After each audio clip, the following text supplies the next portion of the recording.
जोहार, नमस्कार। कानून की बात में आज हम बात करेंगे पब्लिक फाइनेंस के बारे में, यानी कि जनता के विकास के लिए जो योजनाएं चलाई जाती हैं, जनता के कल्याण के लिए जो काम होता है, उसमें पैसे कहाँ से आते हैं, धन कहाँ से आता है, धन कैसे एकत्रित किया जाता है, धन कहाँ रखा जाता है, धन कैसे खर्च होता है। इन्हीं सब बातों पर आज हम बात करेंगे कानून की बात में। हमारे साथ बात करने के लिए झारखंड सेवा के सेवानिवृत्त पदाधिकारी विष्णुदेव भगत जी, स्वागत है आपका। नमस्कार। नमस्कार। एक तो पब्लिक फाइनेंस, सबसे पहले तो हम अपने दर्शकों को बताना चाहेंगे कि पब्लिक फाइनेंस मीन्स व्हाट, क्या होता है पब्लिक फाइनेंस। जनता के लिए पैसा, तो पब्लिक फाइनेंस से आपका तात्पर्य क्या है और हमारे दर्शक कैसे उसको समझेंगे पब्लिक फाइनेंस क्या है? सर, फाइनेंस किसी के लिए भी बहुत इम्पोर्टेंट होता है और सभी लोग फाइनेंस की बात करते हैं क्योंकि बिना फाइनेंस का कुछ हो नहीं सकता। तो पब्लिक फाइनेंस की जहाँ तक बात करें तो ये भी उसी तरह का फाइनेंस है जैसे इंडिविजुअल फाइनेंस, लेकिन इसका उद्देश्य अलग होता है, इसके प्रबंधन की प्रक्रियाएं अलग होती है व्यक्तिगत फाइनेंस से या बिजनेस फाइनेंस से। इसीलिए जब देखेंगे कि इसका कंसेप्चुअली जब पढ़ाया जाता है तो जनरली इंडिविजुअल फाइनेंस पढ़ाई जाती है, कॉरपोरेट फाइनेंस पढ़ाया जाता है और पब्लिक फाइनेंस, क्योंकि तीनों का थ्योरी अलग अलग है। बिल्कुल। पब्लिक फाइनेंस का मतलब है किसी भी सरकार, या तो केंद्र सरकार हो या राज्य सरकार, उनके जो फाइनेंसेस हैं, उनका जो प्रबंधन है, उनके नियम कायदे हैं, उसकी जानकारी पब्लिक फाइनेंस में दी जाती है। पब्लिक फाइनेंस और अनफाइनेंस में सर एक सिंपल उदाहरण से हम आपको स्पष्ट कर सकते हैं। जब हम लोग अपने फाइनेंस की बात करते हैं, इंडिविजुअल फाइनेंस की, तो हम लोग को शुरू से बताया जाता है कि cut your coat according to your cloth. बिल्कुल। मतलब उतने पाँव फैलाइए जितनी बड़ी चादर। जब पब्लिक फाइनेंस की बात आती है तो इसका जस्ट रिवर्स हो जाता है। वहाँ कहा जाता है कि cut your cloth according to your coat. मतलब पहले आप पब्लिक फाइनेंस में क्या होता है कि पहले एक्सपेंडिचर फिक्स किया जाता है कि हमको सरकार को अगले साल वित्तीय वर्ष में, एक साल में कितना खर्च करना है, कहाँ कहाँ खर्च करना है। इसको थोड़ा सा एक चीज़ से वो बढ़ाना चाहेंगे आगे। जैसे कि हर साल सरकारें बजट पेश करती हैं सर। सेंट्रल गवर्नमेंट का बजट अलग होता है, स्टेट गवर्नमेंट का बजट अलग होता है, जो लोकल सेल्फ गवर्नमेंट होती हैं उनका बजट अपना अपने हिसाब से वो लोग तय करते हैं कि हमारा ये होगा। तो आप जो बता रहे हैं अभी, उसमें हम ये जानकारी दर्शकों को देना चाहेंगे, समझाना चाहेंगे कि ये बजट जो है वह मूलतः पब्लिक फिनांस ही है, आय व्यय दोनों है उसमें सर। लेकिन आप जो कह रहे हैं कि जो भी सरकार आती है तो सरकार की जो नीतियाँ होती हैं, उन नीतियों के अनुरूप वो व्यवस्था करते हैं कि हमको क्या करना है, कल्याण के मामले में क्या करना है, कर्ज के मामले में क्या करना है, कर्ज वापसी के मामले में क्या करना है, उसके हिसाब से वो एक्सपेंडिचर फिक्स करते हैं। सर जी आगे। पहले वो एक्सपेंडिचर फिक्स करते हैं क्योंकि हर सरकार की अपनी पॉलिसीज होती है, कल्याणकारी सरकार होती है, सरकार की पॉलिसी बदलती रहती है, उनकी प्रायोरिटी होती है। अपने प्रायोरिटी के अनुसार वो डिसाइड करते हैं कि हमको किस तरह के एक्सपेंडिचर करने। आप देखे हुए सर कि पिछले 1-2 साल पहले झारखंड सरकार ने एग्रीकल्चर बजट पेश किया, मतलब फोकस दिया कि हमको एग्रीकल्चर पर ज़्यादा से ज़्यादा फोकस करना। कभी आता है कि महिलाओं के विकास पर हमको काम करने हैं, तो इस तरह की सरकार की पॉलिसी हो गई। तो according to policy of the government सरकार अपने एक्सपेंडिचर को निर्धारित करती है। तो पहला काम पब्लिक फाइनेंस में होता है कि एक्सपेंडिचर को निर्धारित करना।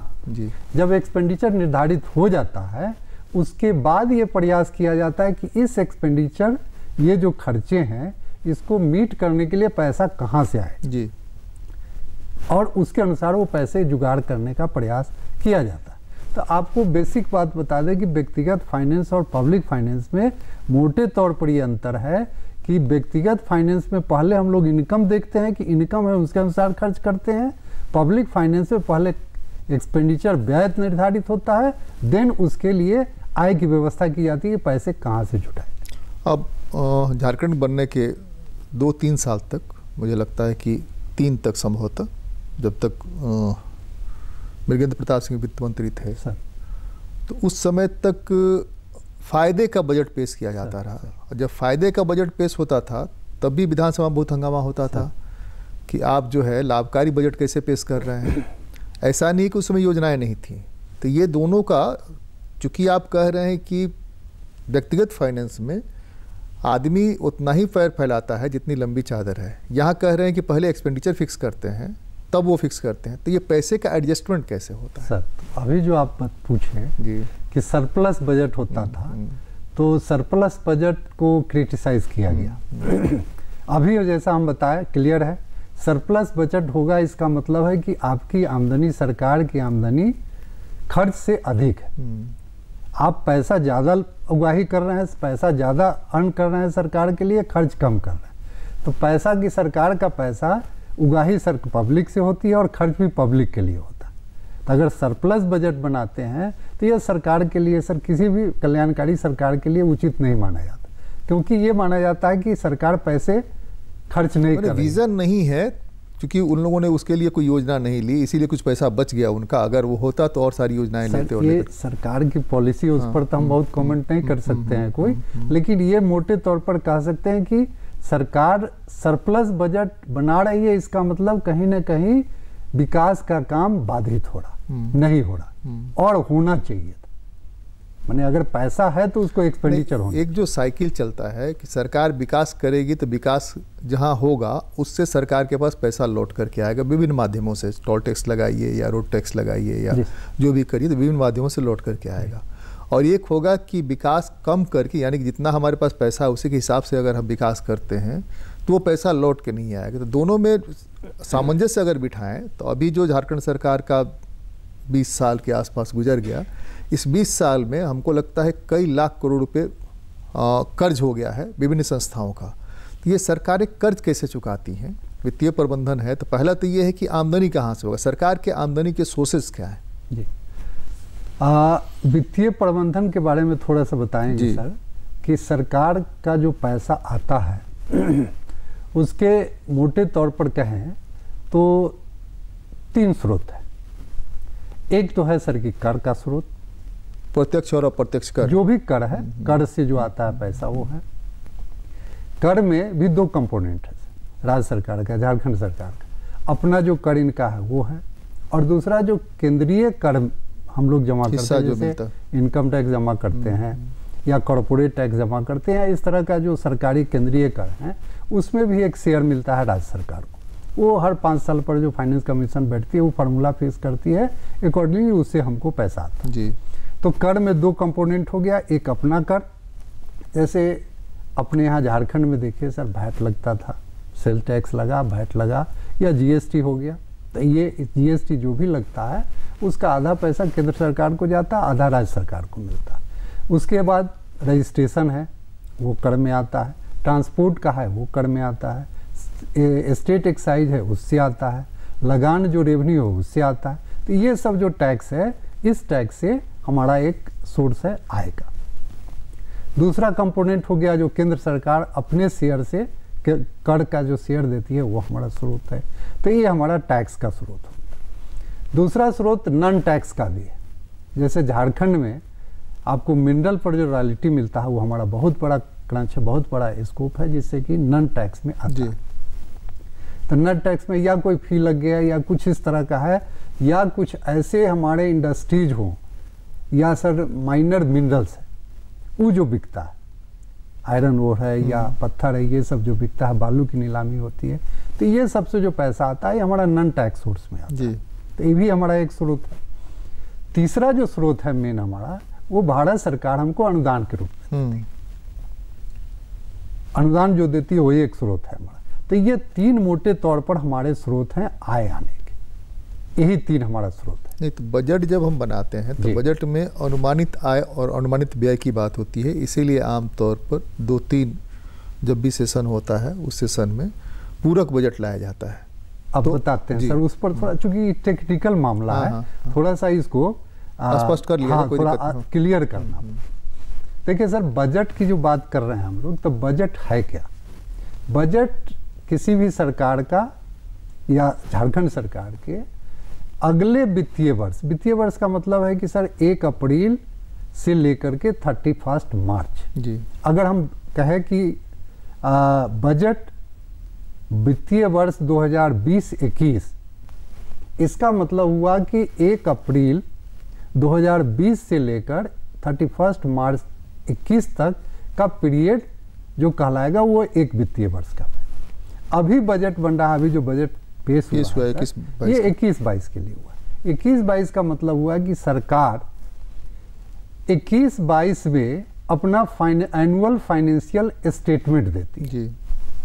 एनुअल फाइनेंशियल स्टेटमेंट का मतलब ये हुआ कि हमारा 1 अप्रैल 2021 से लेकर 31 मार्च 2022 तक झारखंड सरकार के कितने आमदनी एक्सपेक्टेड है, एस्टिमेटेड है सर, कंप्लीट वो हम एस्टिमेट करते हैं कि हमारा उस वित्तीय वर्ष में पूरे साल में झारखंड सरकार को कितना रेवेन्यू आएगा। तो रेवेन्यू कहाँ से, टैक्स से क्या रेवेन्यू आएगा सर, याद किया जाएगा। ये कंप्लीट एस्टिमेटेड है, दैट मे और मे नॉट, नहीं वही अनुमानित जी अनुमानित। तो अनुमानित है, टैक्स से कितना आएगा, भारत सरकार टैक्स में शेयर क्या देगी, नॉन टैक्स से क्या आएगा और ग्रांट में क्या मिलेगा। ये 4 कंपोनेंट हमारा हुआ कि इससे आएगा। इसके अलावे कुछ कैपिटल का भी आता है लेकिन बहुत कम आता है, जैसे कि प्रॉफिट हो गया, कोई इंडस्ट्री वगैरह है उसका प्रॉफिट आया तो ये अनुमानित हो गया। अब इस अनुमान पर तो हम पहले डिस्कस किए थे कि खर्च पहले डिसाइड होगा, तो अगले वित्तीय वर्ष में सरकार क्या खर्च करना चाहती है वो पहले डिसाइड करेगी। डिसाइड करने के बाद अब ये रेवेन्यू देखेंगे कि कहाँ से आ रहा है। बिल्कुल, अगर रेवेन्यू से मीट कर गया देन ओके, नहीं मीट किया, नहीं पूरा हुआ, तब सरकार कर्ज लेती है। यहीं पर कर्ज की जरूरत पड़ती है।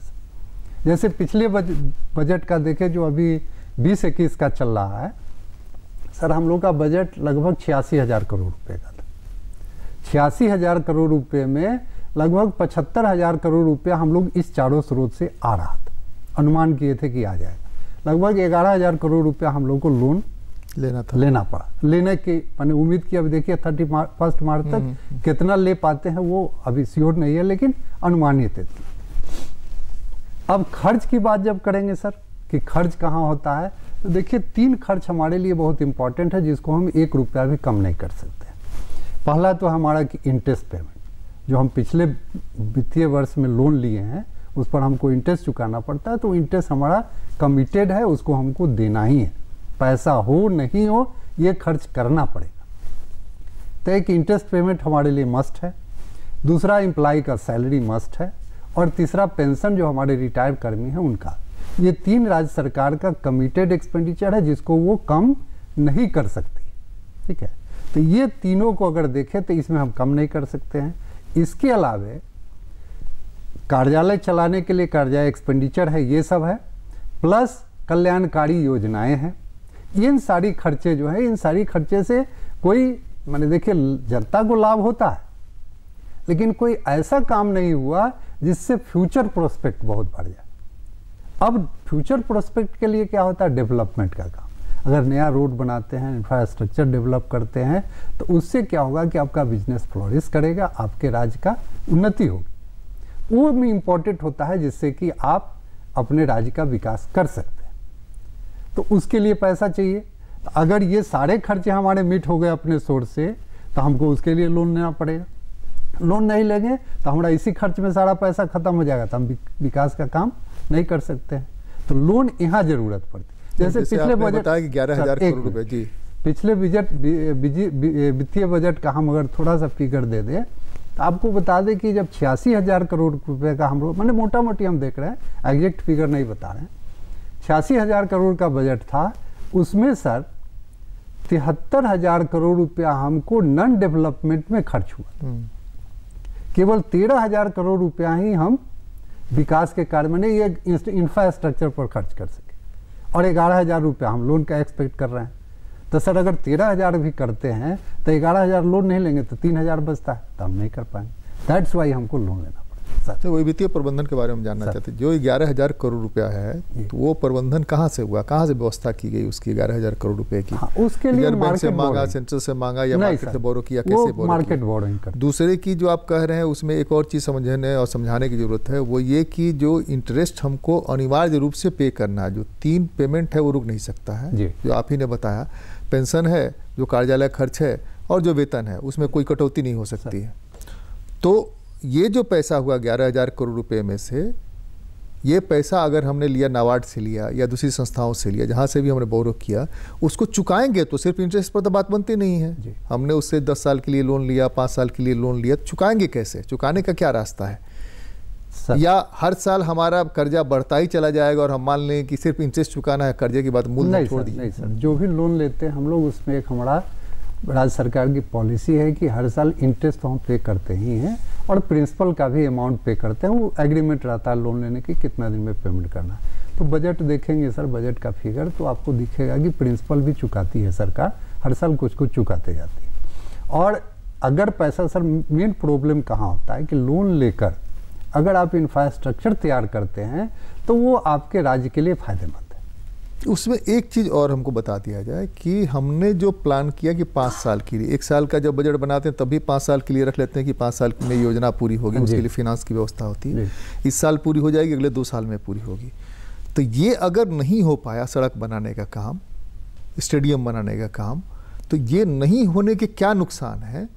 और उस पैसे को जिसको कि आपने डाला है वहाँ पर, जिसके लिए लोन लिया है, उसका चुकता कैसे होगा? सर आप तो बहुत मैंने वास्ट क्वेश्चन कर दिया। हम आपको फाइनेंशियल इम्प्लीकेशन पर ही रखेंगे। नहीं, प्रबंधन पर ही हम जाना चाहते हैं, प्रबंधन पर ही जाना चाहते हैं। देखिए फाइनेंशियल में सर प्रॉब्लम ये होगा कि अगर जो पीरियड स्टिपुलेटेड है, जो पीरियड दिया गया है, जो अवधि दी गई है, उसमें अगर प्रोजेक्ट नहीं होता है तो आपका उसका कॉस्ट बढ़ जाए। जो आप जितना कॉस्ट एस्टिमेटेड था वो कॉस्ट आपका हाइक हो जाए, बढ़ जाएगा। जब कॉस्ट बढ़ेगा तो सर वो प्रोजेक्ट तो आप देख रहे हैं कि हम ये प्रोजेक्ट कर रहे हैं लोन लेकर के, और लोन लिए, अब प्रोजेक्ट नहीं हुआ और प्रोजेक्ट का अगर कॉस्ट बढ़ गया, करने का बढ़ गया, तो हमको अधिक लोन लेना पड़ेगा। तो हमारा जो ओरिजिनल एस्टिमेटेड था कि इसको करेंगे तो इससे वही हम जानना चाह रहे थे। दूसरे ये कि पैसा जो आप लेते हैं तो आप रिजर्व बैंक में रखते हैं, आप स्टेट बैंक में रखते हैं, बैंकों में रखते हैं या ट्रेजरी में रखते हैं, क्या प्रबंधन में? अब उस पर सर थोड़ा सा बता दें कि पब्लिक फाइनेंस वर्क कैसे करती है, उस पर हम थोड़ा सा आपको एक्सप्लेन कर दें। देखिए सर, राज्य सरकार का जो है पैसे रखने के लिए या वित्तीय प्रबंधन के लिए जनरली हर राज्य सरकार करती है। हमारी सरकार भी जब सरकार का गठन हुआ था तो आरबीआई के साथ इनका एक समझौता हुआ। उस समझौता के तहत राज्य सरकार का बैंकर आरबीआई होता। आरबीआई में राज्य सरकार का एक खाता खुला हुआ, जहां पर राज्य सरकार के सारे पैसे वहीं रहते हैं। अगर कोई आमदनी होगा या कोई कहीं से लोन लिया जाएगा या जहां से पैसा आए, उस सारा का सारा पैसा आरबीआई के उस खाते में जमा होगा और उसी खाते से निकासी होगी। और कोई दूसरा जगह नहीं है जहां की राज्य सरकार का पैसा रखा जाता है। जनरल मिसमोनर ये है कि कोषागार जो है वो खजाना है, वहाँ पैसा रहता है, लेकिन सर वहाँ पैसा नहीं रहता, पैसा आरबीआई में रहता है। अब आरबीआई में पैसा है सर, वहाँ अकाउंट है। खर्च कौन कर रहा है? खर्च करने के लिए सर राज्य सरकार अपना एक फंक्शनल यूनिट बनाए हुए है, कार्यालय बनाए हुए है। वो राज्य स्तर पर भी है, डिवीजन स्तर पर ही है, जिला स्तर पर भी है, प्रखंड स्तर पर ही है, और आजकल तो पंचायत स्तर पर भी हो गया। माने ये सब एक्चुअल खर्च करने वाले यूनिट हैं जो काम करते हैं, उनके द्वारा काम किया जाता है। तो काम करने वाला हो गया यूनिट एक छोटे जगह, काम वो कर रहा है, पैसा उसको चाहिए। पैसा कहाँ रखा हुआ? आरबीआई में रखा हुआ है। तो यहाँ से पैसा यहाँ आना चाहिए। ये संभव नहीं आरबीआई के लिए कि हर जगह एक अपना ब्रांच खोले। तो आरबीआई राज्य सरकार की सहमति से अपना एक एजेंट नियुक्त करती है और की है। तो हमारे झारखंड सरकार की सहमति से एसबीआई को आरबीआई ने अपना एजेंट बैंक नियुक्त किया। सर एसबीआई हमारा बैंकर नहीं है, राज्य सरकार का नहीं है। एसबीआई एजेंट बैंक है किसका? आरबीआई का। और आरबीआई वो फंक्शन एसबीआई के माध्यम से कराती है। इसलिए आप देखते होइएगा, सुने भी होइएगा सर, कि हर जिला में एक एसबीआई का ब्रांच गवर्नमेंट फंक्शनिंग करता है। गवर्नमेंट फंक्शनिंग क्या करता है? सरकार का पैसा जमा करती है, सरकार के लिए पैसा निकाल के देती है। ये काम जो कर रही है एसबीआई, ये काम आरबीआई के ऑन बिहाफ ऑफ कर रही है, एज एजेंट ऑफ आरबीआई कर रही है, न कि स्टेट गवर्नमेंट कर रही है। ठीक है, अब देना पैसा है एसबीआई को। एसबीआई किसको पैसा देगी? काम करने वाले को देना है। लेकिन एसबीआई हर काम करने वाले को नहीं जानती है, इसलिए राज्य सरकार एक हर जिला में एक कार्यालय बना दिया कोषागार को, और कहा कि कोषागार के पदाधिकारी जिसको आदेश करेंगे उसको एसबीआई पैसा दे देगी। एक पदाधिकारी है सर जिला में, कौन है? कोषागार पदाधिकारी, जिसके आदेश पर एसबीआई पैसा डीडीओ को देती है, किसी दूसरे के आदेश पर नहीं देगी। एक ऑथराइज किया हुआ है कि वो देगी। ठीक, अब ये सिस्टम आ गया पैसा उनको मिलने का।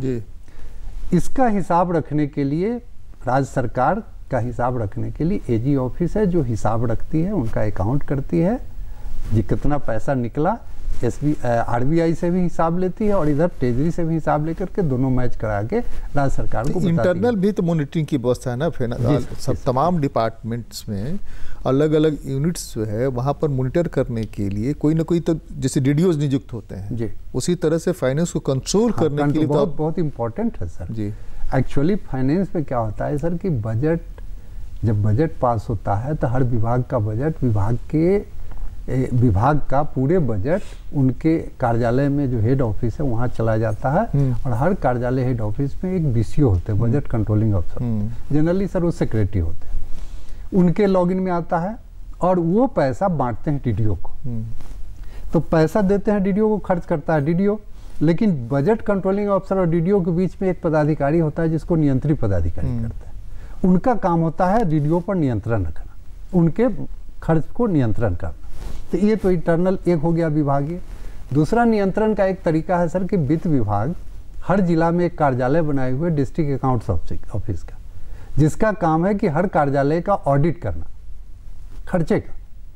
डिस्ट्रिक्ट अकाउंट्स ऑफिस हर ऑफिस का कर डिस्ट्रिक्ट अकाउंट्स अफसर को ये आता होगा कि इस बजट में इतना पैसा इन विभागों को जिले में दिया गया। कोई जरूरी नहीं सर उसका तो है। कैसे वो केवल उनके ऑफिस में जाकर के जो खर्च किए हैं उस पर ऑडिट करेंगे, उसके बाद ऑडिट करेंगे कि आपका खर्च जो हुआ है प्रॉपर तरीके से हुआ है कि नहीं, उसके लिए प्रॉपर वाउचर है कि नहीं, ये आपको ऑथराइज थे कि नहीं, बजट था कि नहीं, ये सब उनको देखें। वहाँ जब जाएंगे देखेंगे तो उनको सब मिलेगा। तो ये होता। तो सर दो चैनल हो गया, एक हो गया कंट्रोलिंग अफसर का, दूसरा हो गया अकाउंट्स अफसर का, तीसरा होता है एक्सटर्नल ऑडिट सर, एजी का। एजी ऑफिस में दो विंग होता है सर, एक होता है अकाउंट्स का और एक होता है ऑडिट का। तो एजी ऑडिट जो है हर कार्यालय का हर साल जाकर के ऑडिट करती है। अब सर ये ऑडिट जो हो रहा है तो एजी जो ऑडिट करती है, आपको याद होगा कि आप लोग ये जानते हुए कि एजी ऑडिट करके एक रिपोर्ट बना करके साल और गवर्नर साहब को देती है। गवर्नर साहब उसको विधानसभा में रखते हैं। क्यों रखा जाता है सर? याद कीजिए कि बजट पास होता है विधानसभा से, तो जो बजट दिए उनको बताया जाता है कि खर्च का ये हिसाब है। एक्चुअली शक्ति पावर तो सर लेजिस्लेशन को है, वहां से बजट दिया गया, उनको खर्च दिया गया। तो इतना इंटरनल कंट्रोल है बजट। हाँ, समय चूंकि हमारा खत्म हो रहा है, इसलिए वित्तीय प्रबंधन के बारे में तो आज इतना ही कानून की बात में। अगली बार मिलते हैं, किसी और मुद्दे पर चर्चा करते हैं। आपको बहुत बहुत धन्यवाद।